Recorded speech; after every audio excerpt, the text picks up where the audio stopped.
Boa tarde. No sé si lo hago demasiado bien. Os he aprendido lo suficiente estos días ya con lo que llevamos de portugués. No voy a hacer una presentación demasiado larga porque ya con esta sensación de clausura que teníamos, con una sesión, tantos agradecimientos, tanta alegría, pero también tristeza de que esto se termina, pues parece que si no empezamos pronto, no continuaremos disfrutando lo que queda de EDICIC y que también es una parte de ISCO. No olvidemos que esta conferencia está pensada y está propuesta a José Antonio Moreiro como alguien que está realmente a caballo de los dos enfoques, de un congreso y del otro, porque veremos que es una persona que tiene muchas facetas y que en todas ellas es conocido y muy apreciado por todos, en Barcelona, en España y allende de nuestras fronteras, de nuestros mares, en el Brasil y en todos estos lugares. Muchas gracias por la asistencia que veo, que con tantas cosas simultáneas es de agradecer que estén aquí ustedes. Y también quiero agradecer que se me haya ofrecido estar aquí para presentar a José Antonio. Llevamos muchos años juntos y a mí me emociona y me ilusiona pensar en aquel primer congreso que compartimos el año 93, que era precisamente el primer encuentro de organización de lenguajes documentales y que era el primer ISCO España y que este sería el 14. O sea, queda así, ya veis que soy poco coqueta, ¿no? Porque no presumo de edad, ¿no? Son 14 años que evidentemente no han sido consecutivos y es una larga trayectoria, pero no acaba aquí tampoco lo que hemos compartido. Hemos compartido muchas batallas o batallitas en ámbitos docentes y en ámbitos también del sector profesional. O sea, José Antonio ha estado presente en jornadas de profesionales, con sus preocupaciones por la gestión, por la investigación y los temas de análisis de contenido y vocabularios semánticos que son de los más heavy, los más duros de nuestras áreas, pero también muy cerca del estudiante y lo demuestra con sus temas de investigación sobre mercado laboral. Y aquí se ve con su trato con estudiantes de Brasil, de los doctorados, que esto sigue igual, se mantiene como en toda la vida. Aunque sea realmente conocido por todos, yo quiero, como mínimo, dar 4 pinceladas para los más jóvenes. José Antonio Moreiro es catedrático de Biblioteconomía y Documentación de la Universidad Carlos III de Madrid y ha sido director del Departamento de Biblioteconomía y Documentación y decano de la Facultad de Humanidades, Documentación, Comunicación y Documentación. Y actualmente es defensor universitario. ¿Ya no? Desde el 2012 hasta el 2018, sí. O sea que es esta faceta de estar al lado del estudiante que seguro que te dio muchos éxitos. Satisfacciones y problemas, ¿no? Como todo. Él empezó en la UNED, pasó por la Complutense, por la Universidad de Murcia, hasta llegar a la Universidad Carlos III, pero también ha sido profesor visitante en muchísimas universidades, en 40 universidades, y muchas de ellas en el Caribe, en Brasil, en estos países de los cuales tenemos mucha presencia aquí. Evidentemente también pertenece al comité editorial de muchas revistas, 15 si no lo digo mal, y ha colaborado en muchísimos proyectos de investigación a nivel nacional y a nivel europeo. Yo estoy segura que esta conferencia, con un nombre tan atractivo, si los nombres determinan las cosas, esto ya no es lo que era, va a ser un broche fantástico para EDICIC y un buen toque de partida, ¿no? de partida de tarde, pero de partida de tarde, para ISCO. Nada más, la palabra para José Antonio. Pues, muchísimas gracias. Tengo que comenzar agradeciendo de todo corazón que quienes me han invitado a participar en estas sugerentes jornadas hayan confiado con mucha generosidad por su parte en que la experiencia encuentra solución para los problemas que la vida académica plantea y que percibimos bastante incrementados en los tiempos que corren. Mientras que lo único cierto es que la experiencia da la ventaja de haber vivido muchas situaciones. Pero eso no evita la perplejidad que continúan causando muchos de los enigmas en los que nos movemos a diario en la búsqueda aún de nuestra condición en un entorno tan móvil, junto al empeño por entender la complejidad y variedad de funciones que ejercemos. Hoy se trata de que no pase aquí mucho tiempo entre este comienzo y el final, lo que no impide que me manifieste muy a placer aquí, en el segundo centro europeo de enseñanza superior más veterano en nuestro ámbito, que ha sabido adaptarse a los muchos cambios institucionales, organizativos y tecnológicos para mantenerse como espacio de referencia a lo largo de más de un siglo. Y hacerlo en esta ocasión presentado por una profesora, Constanza Spell, comprometida con esta casa y con nuestra área, con quien siempre tuve gran afinidad personal y verdadero aprecio profesional. Creo que ella es símbolo en sí misma de la transformación de este centro desde aquella escuela de mis años de juventud y de otros que estáis por aquí, a la facultad actual que coincide en mi caso con los años maduros. Pienso que es conveniente situar el punto de partida en la profunda evolución en la que transitamos, cuyos efectos yo creo que son comparables a los que se vivieron al expandirse el proceso industrializador, con unas consecuencias para las relaciones sociales, el mercado de trabajo y la dinámica empresarial e institucional, cuyo alcance todavía ahora es muy difícil de apreciar. Y mientras esto sucede, nuestro problema es que en muchas ocasiones continuamos aplicando hábitos, normas y técnicas sobrepasadas, cuando ante la rapidez de las modificaciones hay que pensar en algo nuevo para una visita recién llegada que durante su estancia no evitamos muchas veces, por la rapidez con que acontecen las cosas, que nos resulte extraña.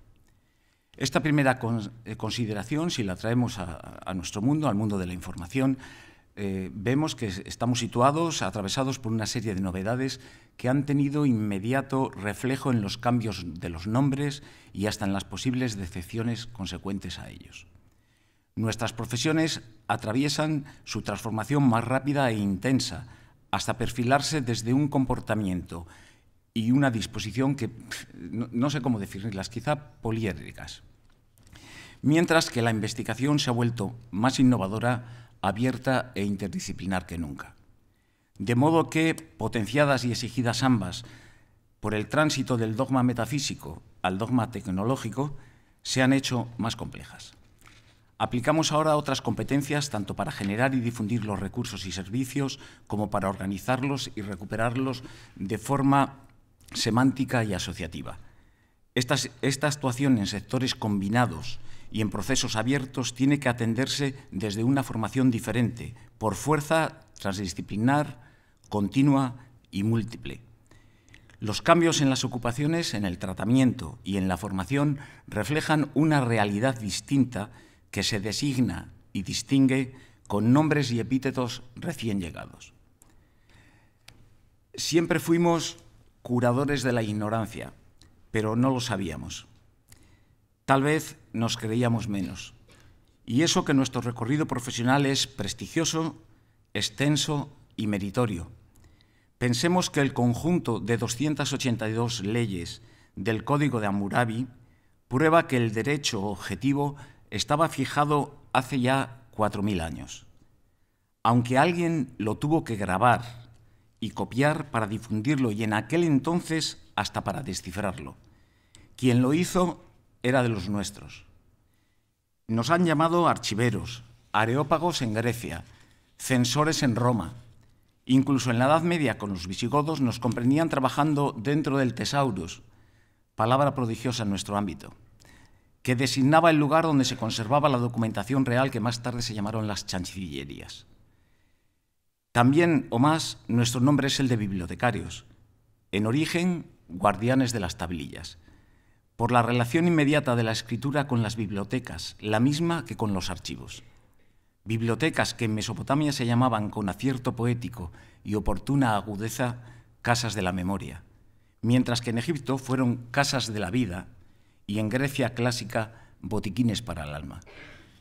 De modo que desde las primeras civilizaciones nos situábamos dentro de la casta, sí, sacerdotal, de los transmisores de la información y notarios del poder. Honorable origen el de pertenecer a la estirpe que cuidaba de la sabiduría y del conocimiento. Desde que nacimos fuimos interdisciplinares y multitarea. En una organización social menos compleja ya éramos complejos, pues tanto fijábamos el cobro de los impuestos para el fisco en las tablas de barro, soporte de la administración y de la civilización, como organizábamos su archivo y su conservación, a la vez que asegurábamos la transmisión de las narraciones épicas y hacíamos copias de ellas junto a los frutos de la erudición, del pensamiento, de la poesía y de la ciencia nacientes. Hasta hemos sido conocidos como catalogadores, y qué elocuente resulta el diccionario de sinónimos cuando nos emplaza junto a acepciones de registradores, organizadores y hasta de ordenadores, las máquinas con las que gestionamos nuestros cometidos. De modo que los nombres nos han dicho siempre lo que éramos y continúan situándonos en lo que somos.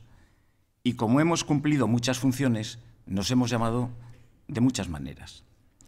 Pero siempre hemos hecho lo mismo: buscar, encontrar y servir los resultados de la creación intelectual, cultural y educativa. La misión no cambia a lo largo de los tiempos, pero sí y mucho el modo de hacerlo y la tecnología que manejamos para conseguirlo. Pero atención, los nombres designan y titulan, aunque también encorsetan. Como reconocía García Calvo, cualquier cosa es posible mientras no se le empiecen a poner nombres. Pero tenemos que llamar a las cosas por su nombre, pues, aunque perdamos libertad, ganaremos en concreción. Éramos, pues, catalogadores y registradores. ¿Quién cataloga y registra ahora? ¿Quién indiza? Y, sobre todo, ¿cómo se hace? 11 años atrás, el documentalista enredado se preguntaba cuál era el cometido de la catalogación, de las folsonomías y, por extensión, de la documentación en un entorno digital donde Google podía hallarlo todo, identificarlo y distribuirlo por doquier. Ese Google que se acerca a pasos agigantados hacia la disponibilidad universal que Lafontaine y Hollés soñaron hace un siglo cuando crearon el enorme cuerpo referencial del repertorio bibliográfico universal. Siguiendo lo que su nombre nos dice, era una bibliografía general, retrospectiva, si queremos la más amplia, pero de naturaleza aún secundaria, mientras que ahora, además, la disponibilidad universal llega hasta los originales. Por lo que Google, en su versión académica, está enfocado a encontrar de forma sencilla cualquier tipo de investigación, y lo hace en todas las disciplinas y recursos. ¿Se acuerdan de la ingenuidad con que inicialmente discutíamos si las bibliotecas eran híbridas o sin paredes?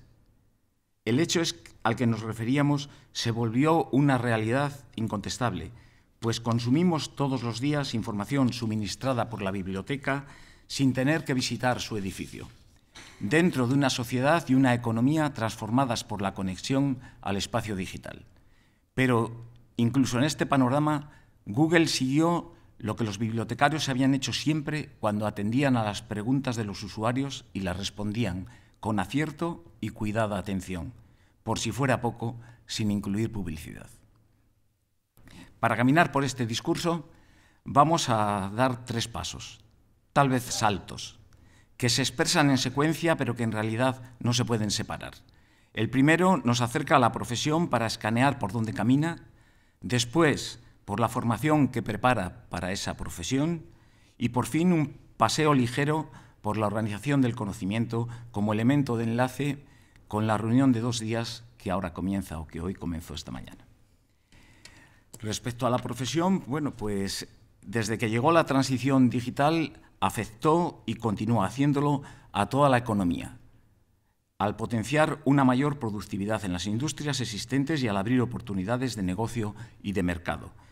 Por el contrario, esta gran transformación ha socavado en muchos casos los productos y servicios anteriores, tal como los conocíamos, pues pasar de los servicios y productos analógicos a los digitales ha supuesto desafíos y cambios fundamentales en los objetos que se producen en el proceso de hacerlos y a la hora de distribuirlos.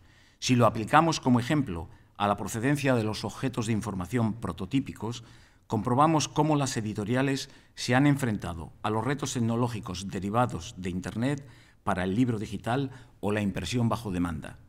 En este caso, como sucede en casi todos los procesos de información digital, los lectores han impuesto sus preferencias respecto al formato de las publicaciones electrónicas. Es más, han pasado a generar una parte de los contenidos, pues Internet ha levantado muchas de las barreras que antes impedían su publicación, de forma que se ha roto la cadena de distribución y de comercialización habituales, perdiendo en parte las editoriales su tradicional control sobre los autores y teniendo que buscar otras condiciones para su actividad. Pero además, en este proceso de innovación tecnológica, las empresas informáticas han impuesto a las editoriales su software para editar y consultar los libros electrónicos, bien que éstas mantienen un doble modelo para publicar, uno heredado de lo convencional y otro ya digital, donde el convencimiento de que las formas pasan por una gran transformación.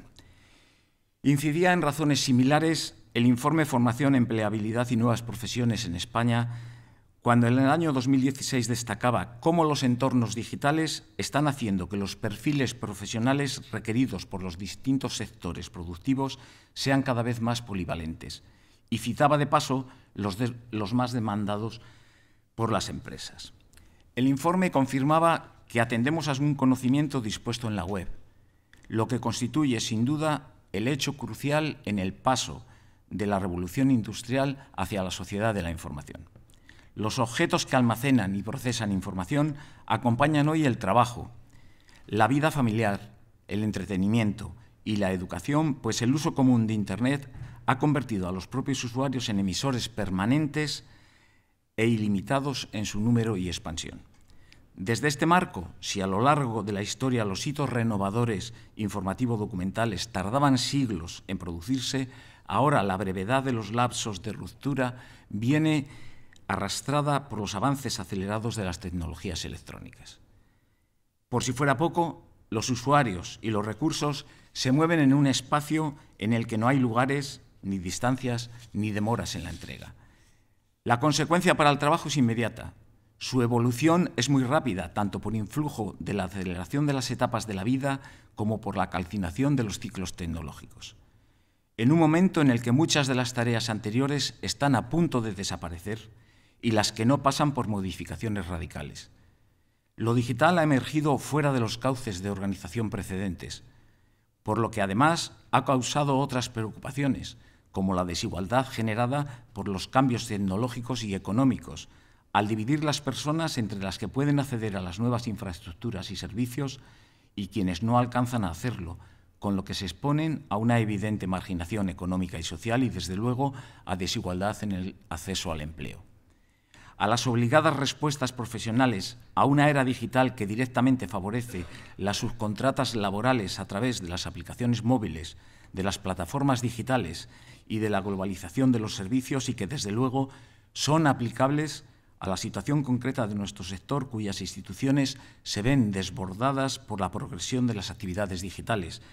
Hay que añadir los efectos de una situación general en que los trabajadores más jóvenes se ven afectados por la precariedad y la temporalidad de los contratos. Asimismo, la incertidumbre de este cambio se manifiesta a la hora de una inserción profesional que exige otras competencias. Se trata de una situación que apremia a una adaptación exigente a quienes accedimos a los estudios y al oficio cuando estaban vigentes unos documentos más físicos y cuando las prácticas sobre ellos y la relación con los usuarios eran tan propias que nos distinguían con claridad de otros profesionales. Muchas de ellas hoy ya no funcionan. De nada vale que en alguna ocasión nos hayamos sentido desubicados y hayamos culpado del posible desfase al penúltimo avance tecnológico y no a la forma inapropiada de actuar ante una información que es otra en su naturaleza, comunicación y uso.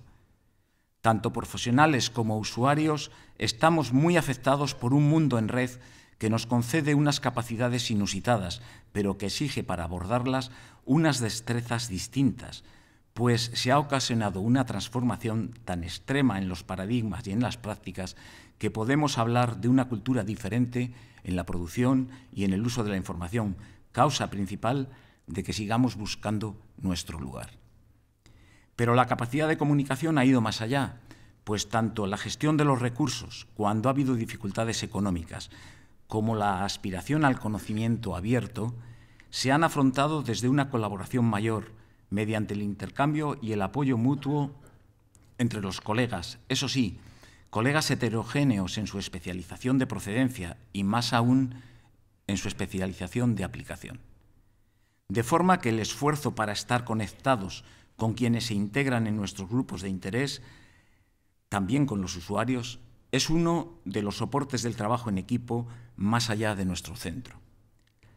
La gestión de la información maneja conceptos complejos como la interoperabilidad, la integridad, la autenticidad, la curaduría, el reconocimiento de la autoría o la preservación a largo plazo dentro de nuevos espacios de colaboración y comunicación, desde políticas que penetran y ordenan sus flujos y con servicios sin precedentes para satisfacer las nuevas demandas. Con el paso rápido del tiempo técnico y la llegada continua de otras tareas, la profesión se va transformando de forma apresurada y continua. Es lógico. Lo único que sigue conservando es el nombre genérico de cada una de las ramas y funciones tradicionales. Pues en nuestra área de actividad cada día cae una lluvia de nombres que nos sorprende sin duda por superar lo que defendía Wittgenstein: los límites de mi lenguaje significan los límites de mi mundo. Por más que a partir de nuestra perspectiva de lo que se puede hablar, mejor es declararlo, aunque coincidiremos con él en que nunca hay bastantes palabras para nombrar la realidad. Sirva de segundo ejemplo la biblioteca universitaria, cuya labor de catalogación ha menguado y no emplea ya tanto tiempo en servir documentos a los usuarios. En ella se asiste a la disminución en las consultas cara a cara que anticipara el informe Ítaca, bien sea porque las tecnologías han ido reduciendo la cantidad de materiales impresos o porque la comunicación electrónica facilita los encuentros virtuales. Lejos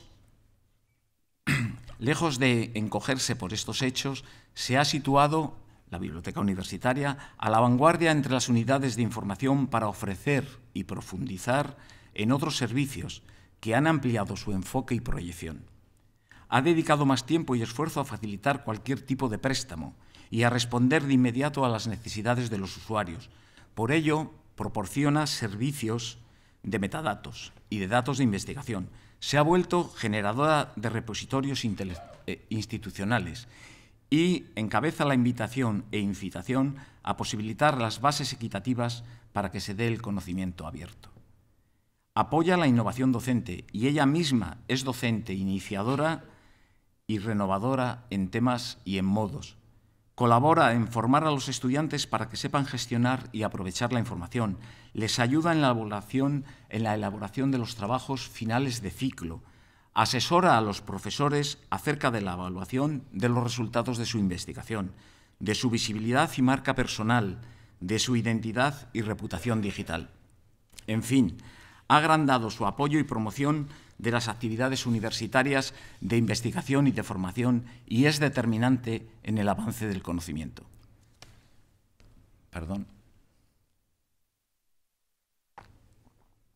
Gracias.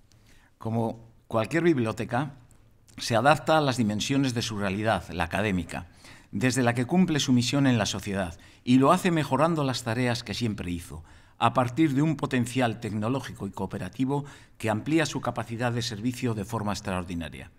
Comenzando por procurar una distribución más eficiente de las colecciones y sistemas, en un momento en el que aún colea la reducción de presupuestos para la adquisición de publicaciones. Desde luego, a partir de las colecciones y servicios digitales y de la preocupación por su conservación. Todo un desafío para enfrentar estas tareas mediante alianzas y socios con quienes compartir los esfuerzos para atender a las necesidades de unos usuarios con otros hábitos y otras habilidades. Nada de esto se podría realizar sin contar con una mentalidad más abierta, atrevida, negociadora y sin la actuación permanente de sus profesionales, por más que, desde una mirada prospectiva, la necesidad del cambio es evidente, aunque también es humana la resistencia a cambiar. Pero continuemos con los nombres de los que quiere tomar este discurso su garantía de coherencia.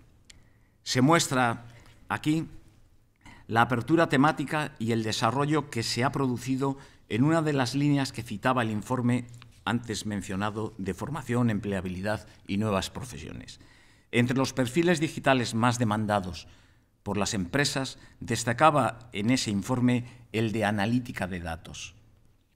Su presencia protagonista en esta transparencia viene a testimoniar el rápido desarrollo de los contenidos de muchos de los nombres recién llegados, nombres que se especifican entre tantos nombres y que dejan a otros olvidados, nombres que pueden cansar antes de entenderlos y de comprobar su consolidación, pero que apellidan a los vecinos recién llegados y que atraen hacia tantas nuevas tareas del viejo oficio de alimentar el conocimiento, tareas que también se han abordado en la profundidad temática, caracterización colaboradora y novedad metodológica de la investigación en nuestra área. ¿Qué resulta distinto para los profesionales de la información? Bueno, la primera evidencia es que los servicios de información están ahora enlazados, como veíamos hace un momento al hablar de las bibliotecas universitarias. Este atributo facilita la cooperación con otras unidades, con los usuarios y colegas conectados desde cualquier parte del mundo y con los centros de estudio, investigación y negocio. Por ello, los sistemas de información se integran en el sector tecnológico entre los servicios más innovadores, lo que les obliga a ser ágiles y flexibles. Además, la interactividad facilita la participación de cuantos intervienen en los actos comunicativos, en especial de los usuarios, pues la brecha entre ellos y los recursos está desapareciendo al poder accederlos de forma directa y fácil, en una situación totalmente ajena a los cauces de organización anteriores. Es muy significativo que lo digital se atienda desde perfiles laborales de carácter transversal, igual que sucede con la investigación más pujante y renovadora.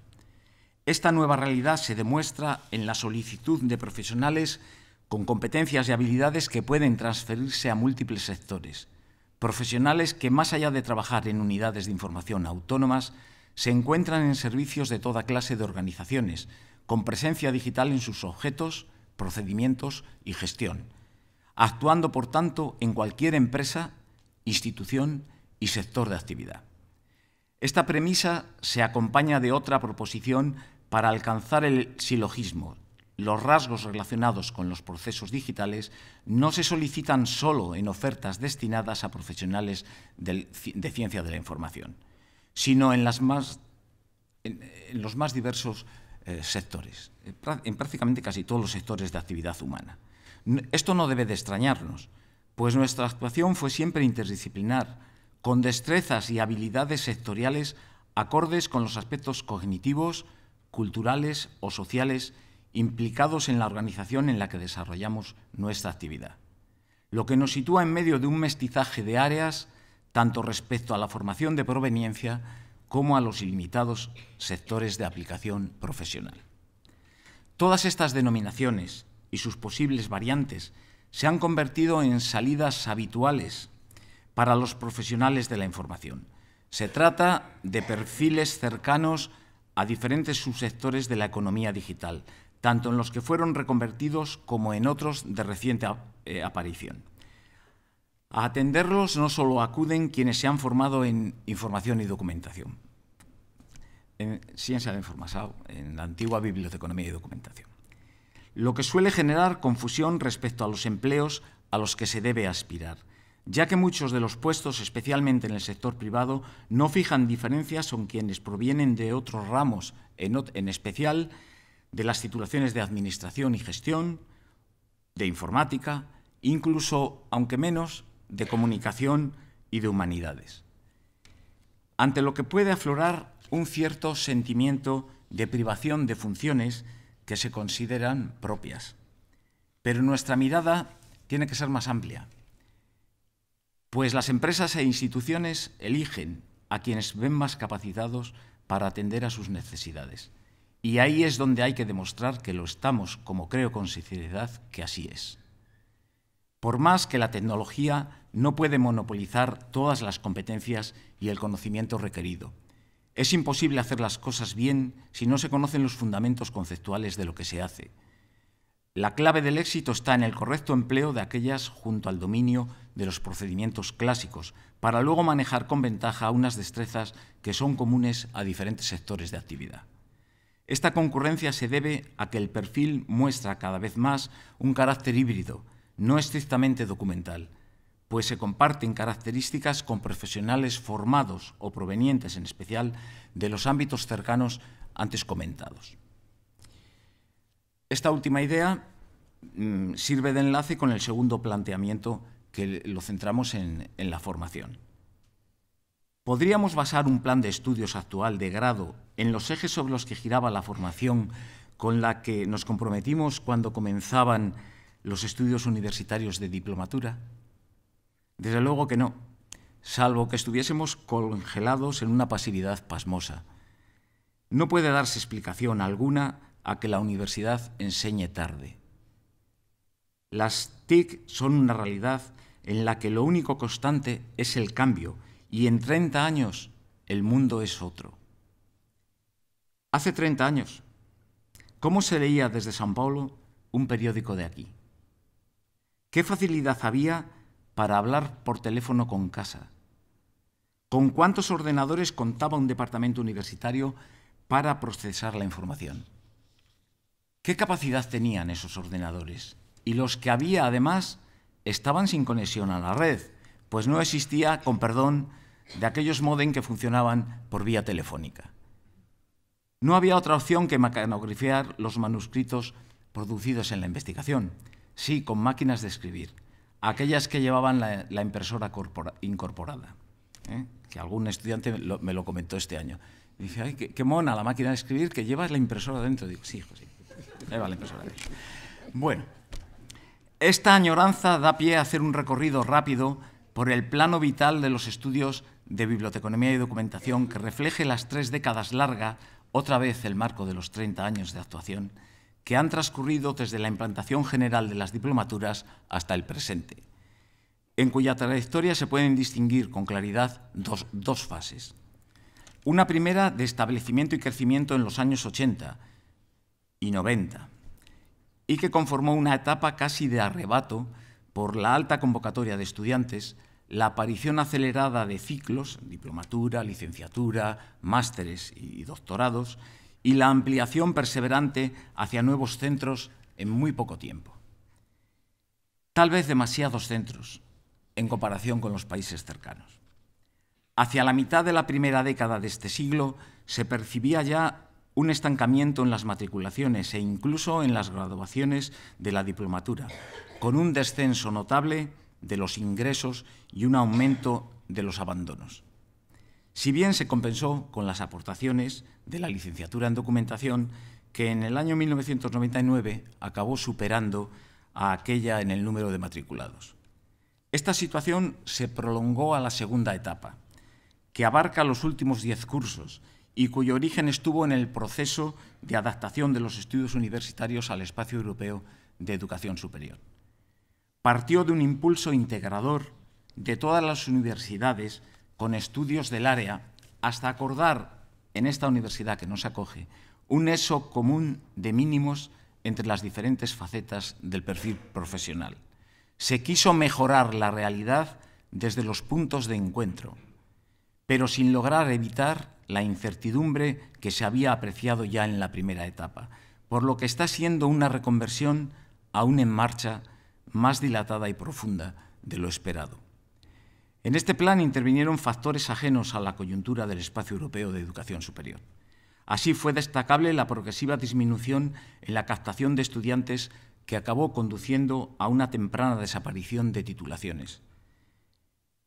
Siento centrarlo mucho en España, para los de fuera, pero creo que se puede entender bien. fue destacable que durante la elaboración del informe para diseñar las directrices del nuevo plan de estudio se supo que la Universidad San Pablo CEU clausuraba su diplomatura y su licenciatura. Sin llegar a implantar el grado, también cerró su titulación la Universidad de Vic. Tampoco llegarían a implantar el nuevo grado las universidades de Alcalá de Henares, Autónoma de Barcelona y Politécnica de Valencia, en las que solo se impartía la licenciatura antes, lo que reflejaba una merma en el atractivo inicial de nuestras carreras. Al primer nombre de la diplomatura en Biblioteconomía y Documentación se le hizo sospechoso, con irreflexión y trivialidad, de la pérdida de atractivo de la titulación por tratarse de una locución poco seductora y difícil de pronunciar. Aprovechemos la ocasión para hacer un breve intervalo etimológico, pues el primero de los apelativos se había vulgarizado, que yo me recuerde, con hasta 3 variantes. 2 de ellas eran esgrimidas por sus valedores acérrimos. Una preferida por los obsesos de la bibliotecomanía y otra por los más fascinados como la bibliotelocomía. La tercera reunía a quienes nos situaban en el espacio de la riqueza pública y del principio de que la información es poder a través de la biblioeconomía. Incluso en una llamada a la querida tierra canaria me preguntaron a qué me dedicaba y al responder de inmediato como un resorte salió la inevitable coletilla del «¿Biblioqué, mi niño?». Pero el nombre nada tenía que ver con los cambios en las funciones desarrolladas. Creo que buscábamos una vía de escape a las dificultades de reclutamiento y optamos por llamar al grado de Información y Documentación ante la imposibilidad de emplear el nombre general de Ciencia de la Información. Quedaba como alternativa aconsejable la dualidad complementaria Información-Documentación, que no era ni original ni arriesgada, porque ya se había empleado en 1905 para titular un informe que Oldet presentó al Congreso de Economía en Mons, pero que suponía decir 2 veces lo mismo. El remedio del cambio nominal no curó la enfermedad, pues aún olía a la tinta del Libro Blanco, año 2004, y ya se apreciaban resquicios entre el proyecto de estudios y las necesidades de los centros de información y más aún de las empresas y servicios. Adecuación que precisamente había sido el objetivo buscado al elaborarse el Libro Blanco y cuya ausencia se simbolizó en la escasez de competencias emergentes de carácter digital y asociativo, sin duda integrantes de un perfil profesional complejo, multidimensional, mudable y de rápida caducidad. Llegados aquí, no se pueden olvidar las consecuencias de la recesión financiera. Desde que llegó se buscaron respuestas a una crisis que vino, como decía Benedetti, cuando ya teníamos las respuestas, pero nos cambiaron las preguntas, en medio de una transformación digital y tecnológica que sumaba aún más interrogantes. Y para que nada faltase, incluso se complicaron las preguntas heredadas de la primera época. Pero no nos pasaba solo aquí y a nosotros. Esta situación también se daba en otros grados en ciencias sociales y en humanidades, atravesados en el momento de su implantación por la inseguridad y precariedad laborales y con muchas dudas sobre la adaptación de cada una de sus profesiones a un mundo laboral en revisión profunda. Si nos acercamos a las universidades de Estados Unidos, vemos que la aparición de la agrupación conocida como iSchools surgió por la necesidad de dar sentido a la formación para un mundo de la información conectado a Internet, por lo que había que situarse donde confluían la información y la tecnología con las necesidades y el comportamiento de las personas. Desde sus comienzos, ese movimiento realizó cambios cuyo paralelismo con las 2 etapas comentadas muestra unas causas y unos efectos coincidentes. Por el primero de ellos, se variaron los nombres de las titulaciones a modo de ruptura con la educación tradicional en biblioteconomía y documentación. Cambiar las palabras reflejaba la intención de dejar atrás viejas ideas y de abordar con firmeza y precisión el espacio de la información digital en el que se posicionaba la realidad profesional. Por más que la Library of Information Science continúe con todo su valor como denominación general de nuestras categorías académicas. Asimismo, se potenció la combinación de programas genéricos con otros más especializados y también incluso con dobles titulaciones. La apuesta seguida quería abordar un espectro de competencias y de salidas profesionales más extenso y ofrecer en paralelo las especialidades más acordes a sus fortalezas y a las necesidades de cada entorno concreto. El éxito de ese enfoque se ha demostrado con el aumento del número de estudiantes y con la inserción de muchos titulados en áreas de trabajo hasta entonces ajenas a los profesionales de la información. Como era de suponer, estas preocupaciones se han reflejado en nuestros centros mediante algún cambio de denominación y, sobre todo, de apertura en las líneas disciplinares seguidas en los grados y en los másteres que podemos llamar nuestros y que se atendió en la reunión de la RUI celebrada en León, y no sé si aquí lo habréis, quienes asististeis, lo habéis vuelto a hablar el primer día de estas jornadas.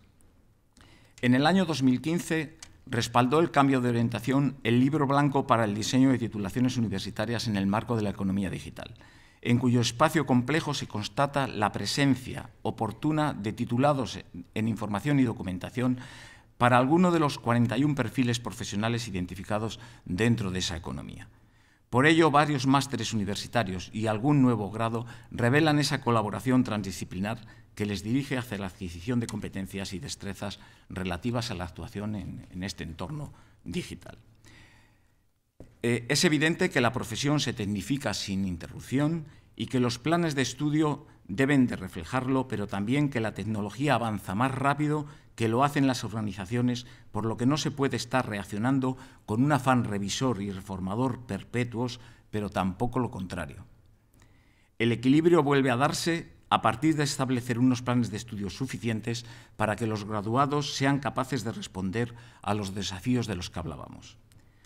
Otra cuestión por resaltar es que los estudios han estado íntimamente vinculados a bibliotecas y archivos, donde la irrupción de las tecnologías de la información ha provocado un tsunami en la forma de producir, buscar, gestionar y conservar información.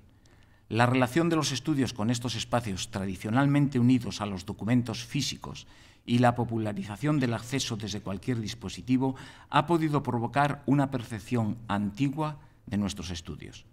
Percepción, en todo caso, gratuito, porque bibliotecas y archivos no solo se han adaptado muy bien a estos tiempos, sino que en muchos casos están a la vanguardia de los nuevos estándares y servicios e incluso los sugieren y potencian.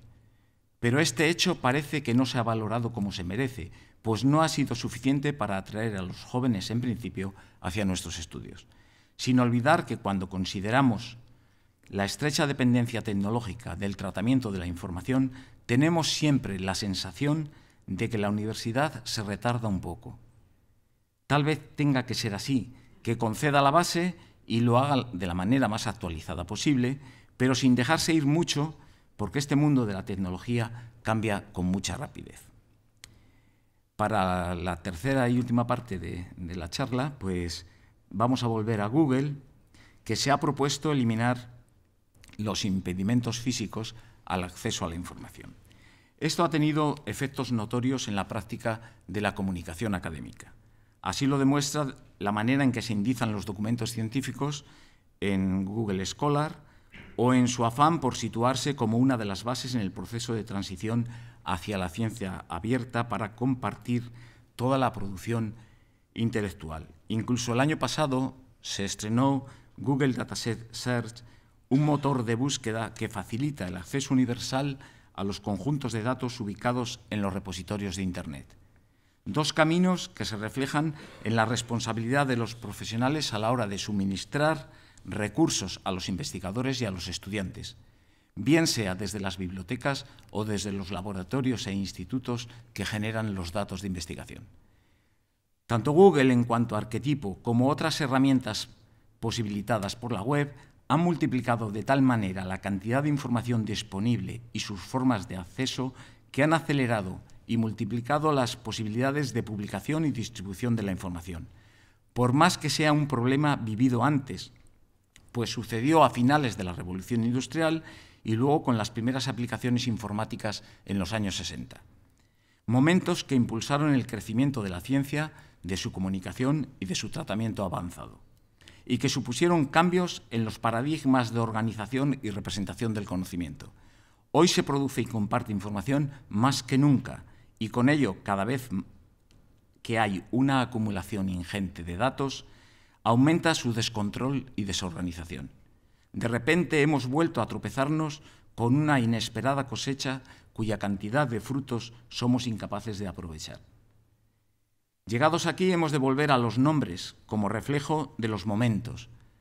Los lenguajes documentales de base positivista se materializaban como instrumentos simbólicos y conceptuales con el mismo nivel que lo hacían el resto de las coordenadas y unidades de medida universales. Su empleo pretendía, por encima de cualquier otra consideración, establecer la causa de cualquier fenómeno por medio de leyes generales y universales que, en este caso, perseguía una comunicación inequívoca. Para asegurarla dentro de cada dominio del conocimiento se establecieron unos lenguajes muy formalizados, lógicamente coherentes y de intercambio desambiguado en los que el léxico se fijaba como nomenclatura. Cuando no se representaba por códigos alfanuméricos, pues de esta manera no dependía de ninguna de las lenguas habladas y tenía la ventaja de ser internacionalmente comprensible. Pese a que su mayor dificultad de empleo consistía precisamente en que el lenguaje formal de los códigos no se consideraba entre los propósitos de la comunicación humana asentada sobre el lenguaje natural. En su nombre va que cuando los lenguajes terminológicos se formalizaban como vocabularios, el sustantivo era la forma de representación indispensable. Los sustantivos, los nombres, manifestación tantas veces de conceptos estáticos, alejados de las acciones que cambian los estados de las cosas. Entonces, para comprender el contexto de cada término, se le situaba dentro de unos esquemas a priorísticos de representación justificados a partir de las categorías generales de cada una de las ciencias y de sus tecnologías. Se legitimaba así la representación científica de una idea tanto por el sustantivo individual que la significa como colectivamente al ubicarla en su lugar correcto dentro del conocimiento de un dominio determinado, por lo que su estructuración se establecía desde relaciones jerárquicas. Muchas de las características positivistas de la representación de información pervivieron en la norma ISO 2788 de 1986, que todavía se justificaba desde el empleo normalizado de los términos, por tanto, de los sustantivos. Si bien la sintaxis que los combinaba y relacionaba mejoró los atributos semánticos. Desde luego, la función de las representaciones es comunicar ideas, pero su manifestación por especialidades se estableció desde grupos de términos controlados, los descriptores, de significado estable por su univocidad nominal. En el tesauro, cada descriptor se situaba dentro de su clase correspondiente, según la organización taxonómica correspondiente a los esquemas jerárquicos de origen positivista todavía. Por otra parte, esta pauta fue siempre la seguida en cualquier intento de organizar una colección desde aquellas bibliotecas de la Edad Antigua, por lo que se establece como uno de los fundamentos y de los métodos, básicos de nuestro hacer.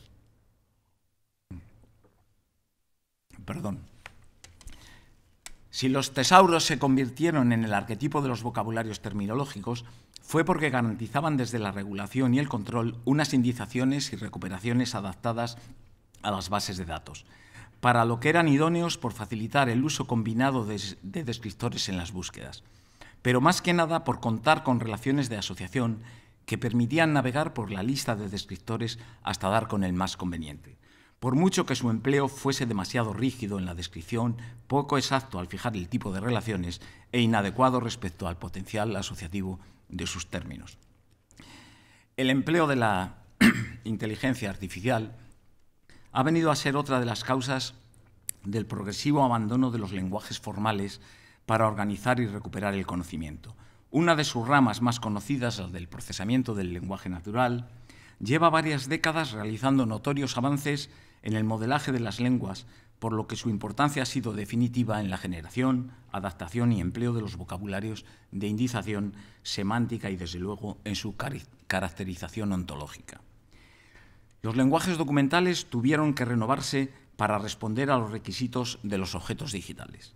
Hasta la llegada de los SCOs hace 10 años, el contenido de los esquemas de ideas que estructuran los sistemas de organización del conocimiento, presentaba muchos problemas para mostrar con precisión las relaciones existentes entre los términos y para compartir información en la web, lo que no impedía que una parte de los anteriores métodos de recuperación de información siguieran usándose, como los algoritmos de localización o los cálculos de frecuencia terminológica, pero no bastaban para solucionar el enredo que causó la llegada del ciberespacio. Había que disponer de una semántica más formalizada que asegurase su comprensión por los ordenadores en el momento de agrupar y manejar la información con precisión. El progreso fue tan notorio que pronto hubo que establecer otras normas de indudable trascendencia para fundamentar y elaborar unos vocabularios que ahora ya tenían carácter semántico. Y entonces, ¿cómo se organiza ahora el conocimiento? Volvamos al atractivo tan espontáneo que ejercen los tesauros. De ser náufragos terminológicos en la isla del tesauro, hemos pasado a habitar el continente de los conceptos, al que llegamos por una navegación ontológica que los vocabularios coordinados ya ofrecían, pero solo en la mente de sus usuarios, pues sus enlaces no estaban formalizados. Incluso, a veces, nos empeñamos en seguir aislados como si nada hubiese cambiado, pues por mucho apego que a estas peculiaridades tengamos, y aunque estuviésemos convencidos de que el acierto las inspira, continuamos refiriéndonos y hasta enseñando los lenguajes controlados como si no existiesen las nuevas normas de 2005, 2007 y 2011. Incluso debemos de plantearnos si es funcional y efectivo seguir formando a los futuros profesionales solo en métodos basados en jerarquías, como se hacía a principios del siglo XX, cuando ahora gran parte de los préstamos y colecciones tienen carácter electrónico y la perspectiva de los usuarios es ajena a cualquier cinturón que estreche sus búsquedas, por más que aquellos métodos sigan mostrando validez en organizaciones clasificadas, pelea constante de contradicciones entre la aspiración y la utilidad, lo tradicional y lo reciente. Pues en este panorama inestable y discordante, las taxonomías y las ontologías aparecieron en el espectro de los sistemas de organización del conocimiento. Lo recién llegado como respuesta a las carencias recuperadoras, que se designó con un nombre clásico en filosofía, el primero, o en las ciencias de la vida, el segundo. La ontología, que desde el siglo XVII nombraba la parte de la metafísica que trataba del ser en general y de sus propiedades trascendentales, por consiguiente, de las cosas, de los objetos y de sus atributos y características. Cuando nombro esto parece que aún estoy cursando ontología en la primera filosofía, cuando todos estos nombres recorrían el estudio del ser. Ahora los empleamos para identificar, definir y relacionar los objetos de información, también seres, clases o cosas, como además hacen las taxonomías, uno de los grandes nombres de la información y documentación, pues se emplea en cuanto a agrupación de principios, métodos y fines de organizar. Tomó su apelativo precisamente de las clasificaciones que se establecían en la ciencia positivista para ordenar, jerarquizar y nombrar a los seres vivos dentro de la biología. Ahora lo usamos como sinónimo de clasificación, ordenación, división, catálogo, inventario, sistemática.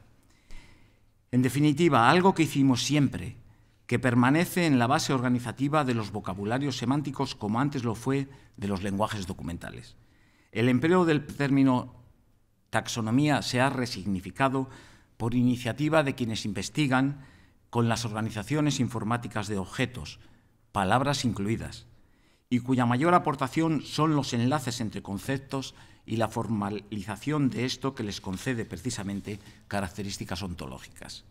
La conocida reutilización ecológica de las aplicaciones documentales, que no desprecia los argumentos ni los procesos, aunque se hayan superado, ha impulsado la persistencia de la superestructura jerárquica y clasificatoria que organizaba los lenguajes documentales, de forma que ni en lo recién llegado se ha dejado de plantear la necesidad de estructurar los conceptos, términos o palabras en categorías que podemos llamar con un nombre tan positivista como el de taxones, que al mismo tiempo ha recobrado plena actualidad.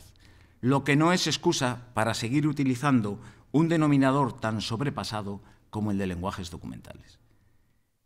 Por más que las taxonomías puestas a organizar el conocimiento actúen enlazadas y la responsabilidad de su elaboración, actualización y empleo haya pasado a especialistas del sector, empresa o institución en la que se aplican, como sucede en las taxonomías clínicas, en las contables, en las jurídicas y hasta en las aplicadas a pequeñas redes, y perdón por la redundancia, de pequeñas y medianas empresas, que se desarrollan por completo como aplicación directa y ventaja competitiva de sus entidades correspondientes. Hace también 30 años que la red mundial de ordenadores posibilitó que los científicos compartiesen la información de sus archivos. Sus consecuencias fueron más allá hasta alcanzar a modificar los patrones y modos de vida. Cuando se quiso distribuir esa información con carácter semántico, hubo que actuar desde significados determinados con precisión y vinculados mediante enlaces.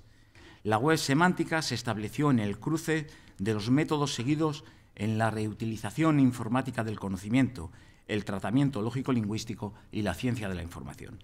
Ámbitos que intervienen para determinar y describir el significado de la información y cómo se debe de entender esta, además del propio dominio al que cada ontología se aplica. Sí. Bueno, la trascendencia conceptual y operativa se ha dado al pasar de unos vocabularios terminológicos a otros conceptuales. Quizá la causa está en admitir la unificación en el tratamiento de los diferentes recursos, incluso los museísticos, como consecuencia de la fuerza con que han interrumpido los soportes electrónicos y la posibilidad de su enlace hipertextual. Hay una excepción, no buscan esta primera finalidad semántica en sus representaciones las folsonomías, aplicadas para indizar en la web social, aprovechando las ventajas de la cooperación que ofrece el uso extendido de las tecnologías de la información y de la comunicación. En las folsonomías se ha etiquetado por cualquier persona, por cualquier usuario, lo que lleva como consecuencia que pueden indizar repetidamente el mismo objeto de información cuantos acudan, lo abran y lo quieran etiquetar, indizar. El resultado ofrece una visión descentralizada y colaborativa, lo que contrasta con los sistemas de información tradicionales que eran jerárquicos y dirigidos. Por encima del título, son ejemplos, hay dos ejemplos de uno de fotografía y otro de texto, de dos folsonomías, y es curioso que esta, que corresponde a una fiesta de graduación de titulados de la Universidad Estadual de Santa Catarina, el título era Biblioqué. Bien. Me dicen que voy demasiado despacio, entonces voy a dar un pequeño salto. Sí, bien. Se ha pasado sobre este proceso de la recuperación de información, uno de los fundamentos iniciales y persistentes de nuestro campo, a la recuperación del conocimiento, que se establece como característica principal de la web semántica para obtener respuestas precisas a consultas concretas. Para ir acabando, he querido en esta charla, encorsetado por la corbata y la camisa, he querido reflejar las novedades por las que camina nuestro sector en los nombres con los que llamamos a nuestras funciones y tareas, a las técnicas y tecnologías que aplicamos. La intención era contribuir a resaltar los grandes nombres, los términos genéricos de mayor permanencia, a la vez que aceptar y ayudar a entender los nombres específicos recién llegados que reciben nuestras actividades. Como era cuestión de enumerar mucho, he descargado en los slides los nombres, que creo que entran más fácilmente por los ojos, puesto que ustedes saben mirar muy bien. Nuestro recorrido apresurado, pese a que llevo más tiempo del que yo mismo pensaba, ha considerado que la ciencia de la información como conceptualización general engloba, desde los años 60, las diferentes ramas de actividad profesional, investigadora y formativa. Pero por razones evolutivas, culturales o sectoriales, muy especialmente en nuestro caso, su marca no ha cuajado. ¿Qué respuesta obtenemos al plantearle a un médico, pediatra, si su especialidad está dentro de las tecnologías que conforman la medicina? Soy médico. ¿Duda un estudiante de Derecho de que las asignaturas Historia del Derecho, Derecho Tributario o Derecho Laboral pertenecen al grado de Derecho y que al acabar los estudios se convierte en un jurista? No lo duda. Pues no sucede igual en nuestro campo, por lo que nos reconocemos en lo que decía García Calvo. Pero para todo lo contrario, pues a nuestra actividad la conocemos o la hemos conocido a través de muchos nombres. No sé si la justificación es porque hemos sido más activos e inquietos que estáticos y conformistas. No lo sé, pero soy sospechoso de decir esto. Todo un desafío para responder a las exigencias que la profunda renovación digital y tecnológica plantea al mundo de la información en adaptación a un paisaje laboral abierto, donde los criterios para cualquier toma de decisión respecto a la formación correcta han de responder a las demandas que la sociedad, las instituciones y las empresas hacen. Junto a la situación laboral y la crisis económica, la transformación digital sumó sus incertidumbres al modelo de formación a seguir, aunque se veía siempre una luz al fondo del túnel, pues los pasos dados con acierto suponían invertir en el mundo que viene y, desde luego, afianzar la que siempre fue nuestra casa. Por más que incluso en esta, ni desde los objetos de información, ni desde las nubes que los albergan, se puede diferenciar el tratamiento que les damos, pues a todos nos iguala su inmaterialidad y la forma en la que se guardan y distribuyen. Desde que se fijaron mediante la escritura, los mensajes superaron las barreras constituidas por el espacio y el tiempo. Para fijarlos, conservarlos y consultarlos, se necesitó el concurso de las primeras tecnologías de la información. Hoy pueden parecernos primitivas, pero fueron tan avanzadas como lo son para nosotros las tecnologías actuales. En fin, que las alteraciones habidas han llevado a un modelo económico y social que se ha reflejado de inmediato en los centros en los que desarrollamos nuestras actividades, modelo que resulta muy distinto de aquel en el que empezábamos nuestra andadura como titulación universitaria. Como dice el lema de alguna institución financiera, lo único que nunca cambia es la necesidad de cambiar. Para atender a este entorno, los centros universitarios redoblaron la ilusión, la colaboración y la cooperación entre sí y con el mundo laboral, pues pese a tantas alteraciones, preparan para una profesión ilusionante, ambiciosa y dinámica. Vivimos con vigilancia la oportunidad y la conveniencia de formar a los actuales y futuros profesionales en las competencias digitales a desarrollar en los más variados contextos de actuación. En gran parte de las actividades atendidas ni siquiera permanecen los nombres anteriores, ni para referirse a las técnicas ni a las ocupaciones, aunque si escarbamos un poco, siempre hubo un precedente funcional en las obras que nuestros oficios protagonizaron a lo largo de la historia, y que llegados aquí se describen mejor con verbos que con sustantivos, pues son más activos a la hora de mostrar la diligencia, eficacia y operatividad con que algo se realiza.